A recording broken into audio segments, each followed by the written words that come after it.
Il-membri tal-gvern donnom kuntenti li quddiem l-għoli tal-ħajja qed iżir biżżejjed.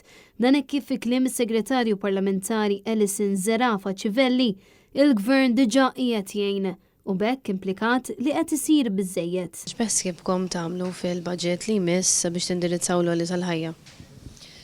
Il-poplu Malti jaf kemm gvern laburista qiegħed jgħin u jsostni lill-familji Maltin u Għawċin. Il-pis tal-prezzijiet kompla jitfa' pressjoni enormi fuq il-ħaddiema u l-familji Maltin u Għawċin bil-prezz tal-prodotti bażiċi jola immens fl-aħħar sentejn minn ħobb sal-ħalib, mill-laġin sal-laħam kollox sploda. Rigward prezzijiet supermarkets, prezzijiet ġifieri tal-ikel, mediċini, x'bess jibkom tagħmlu?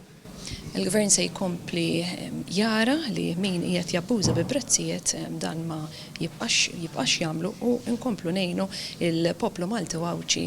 Aktar kmieni din il-ġimgħa l-Ministru tal-Ekonomija Silvio Xkembri qalilna li l-livell tal-għejxin f'Malta huwa tajjeb. Dan meta mistoqsi jekk jaqbilx mal-Ministru Chris Fearn li bħalissa pajjiżna għandu l-aqwa kwalità tal-ħajja li qatt kellu. Il-Ministru Xkembri injora wkoll il-fatt li bost entitajiet appellaw lill-Gvern sabiex ibiddel id-direzzjoni ekonomika meta f'pajjiżna hawn individwi li mhux ilaħqu sal-aħħar tax-xahar.